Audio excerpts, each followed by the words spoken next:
Orang di pasar itu beda-beda mentalnya. Sekarang kalau kalian baru pertama kali terjun ke dunia saham, terus kalian lihat floating profit 20%, udah geter hatinya. Jual aja nggak apa-apa. Tapi kalau setelah kalian jual tiba-tiba dia naik jadi 60%, kalian akan bilang apa? Aduh, kok jual ya? Tahu gitu gue simpen lagi nih lebih lama, akan untung lebih gede.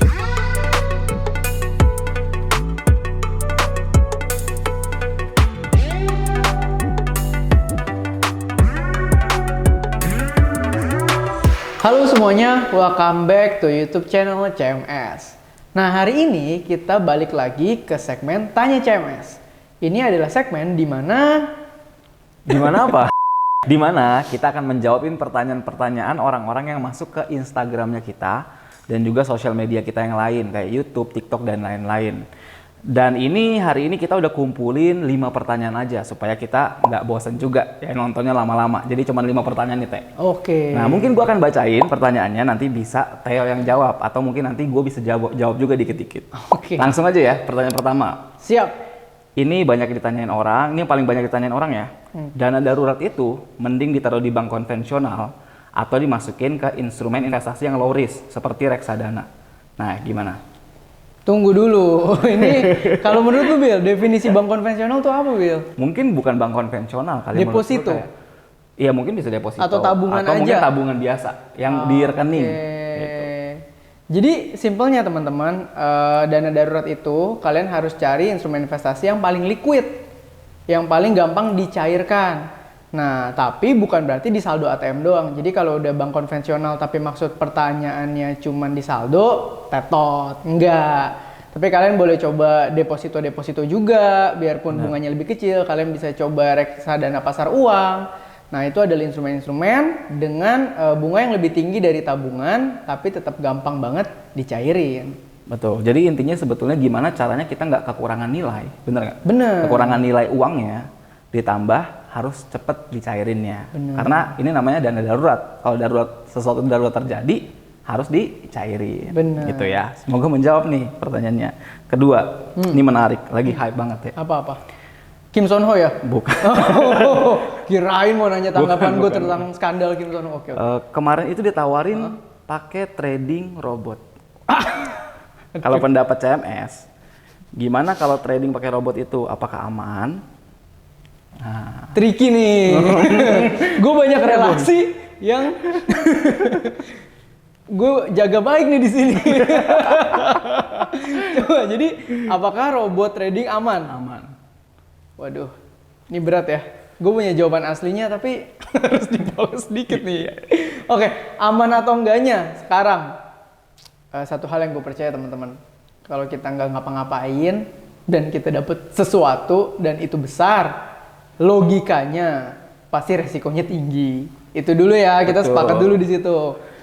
Yang kedua, kalian juga belakangan ini kan pasti lihat, mungkin nggak semua robot trading skema scammingnya parah gitu ya, tapi mungkin ada robot trading yang oke juga, kita tidak mau judge. Cuman beberapa belakangan ini kalian lihat juga udah ada 1, 2, bahkan udah mau 3 merek yang udah sempet macet dan orang-orang pada panik nggak bisa withdrawal dengan alasan maintenance ya. Betul. Nah, jadi teman-teman hati-hati, saya nggak mau banyak bicara karena saya banyak relasi juga yang di dalam situ teman-teman. Ya. Tapi teman-teman harus tahu faktanya bahwa yang too good to be true itu resikonya tinggi. Dan belakangan ini sudah ada beberapa merek yang memang withdrawalnya macet dengan alasan maintenance. Mungkin maintenance beneran nggak tahu. Benar. Gitu ya. Yang penting uang kalian jadinya belum bisa dicairkan. Apalagi dana darurat tuh, jangan tiba-tiba taruh di instrumen kayak gini ya teman-teman. Jangan sekali-sekali. Jangan. Tapi kalau ditanya boleh masuk nggak? Kalau menurut gua boleh masuk. Boleh. Tapi jangan banyak-banyak. 10% aja dari alokasi buat duit main-main lah. Ya, Gitu ya. mungkin kalau ada percakapan dari temen gue yang nanya, Teh, mau ikutan robot nggak? Gue akan nanya, udah berapa lama? Oh, ini udah berjalan 2 minggu. Gue ikut deh. Gitu. Tapi itu juga dengan budget yang siap hilang. Minimumnya Betul. aja lah. Betul. Gitu. Tapi jangan top up terus juga. Gitu. Yes. Oke, lanjut pertanyaan ketiga. Jangan lama-lama di situ. Oke. Saya nggak kuliah karena saya berasal dari keluarga yang kurang mampu. Nah, gimana caranya saya supaya bisa punya penghasilan yang oke? Secara kan dia nggak kuliah, tapi Ya. dia pengen punya penghasilan yang oke dan pengen bangun aset yang besar. Gimana? Tips dong, Kak. Oke. Kalau zaman sekarang ngomongin ini lebih enak dari zaman dulu teman-teman. Kenapa? Sekarang tuh banyak orang banget ortodidak loh teman-teman. Contoh ya, gue punya teman yang dulu bahkan dia kuliah desain gitu ya. Sekarang dia jadi kerjanya sebagai leading tech. Nah loh, desain kok tech? Gimana caranya? Itu ibaratnya sarjananya desain gitu, tapi dia sekarang kerjanya tech. Yang dia lakukan adalah ortodidak teman-teman. Dari YouTube, dari buku, dari e-book. Jadi asal sekarang kita punya effort lebih, dan kalau kita nanti punya rezeki lebih sedikit-sedikit, ikutlah sebuah workshop atau apapun yang memberikan kalian sertifikasi. Karena sekarang pun gue dan Billy di Coffee Meets Talks, kalau kita mau hiring orang, kita punya job desk yang spesifik, kita jarang banget lihat mereka kuliah atau enggak ya Bill ya. Kita lebih banyak lihat, oh pengalamannya sesuai nggak nih dengan yang kita cari. Ketika, oh kalian pernah dapat sertifikat ini nih yang sesuai sama yang kita cari, biasa kita panggil interview. Betul. Gitu. Oke, pertanyaan selanjutnya. Gimana cara yang tepat atau waktu yang tepat untuk take profit di saham? Ini pertanyaan sejuta umat teman-teman. Oke, jadi ada dua jawaban ya. Jawaban ideal dan realistis. Betul. Gue kasih jawaban ideal dulu. Jawaban idealnya itu adalah setiap orang pasti punya trading plan dan investing plan. Kalian pasti sudah menghitung kalian mau take profit di berapa. Kalau trading permasalahannya kalian disiplin atau enggak. Kalau investing, cara valuasi orang beda-beda, tapi pasti ada target price. Otomatis lebih gampang. Pokoknya kalau nyampe atau mendekati target price, jual. Itu ideal. Kalau realistisnya, buat semua community CMS, gue selalu bilang gini. Orang di pasar itu beda-beda mentalnya. Sekarang kalau kalian baru pertama kali terjun ke dunia saham, terus kalian lihat floating profit 20%, udah geter hatinya. Jual aja, nggak apa-apa.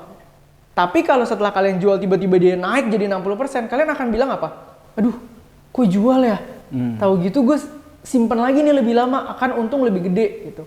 Pelan-pelan kesabaran kalian itu akan bertambah seiring dengan pembentukan mental. Jadi enjoy aja. Saham tuh jangka panjang, nggak perlu pusing kayak iya untung cuma 10%, teman untung 50%, itu cuma satu saham. Saham masih banyak. So enjoy the process teman-teman. Oke.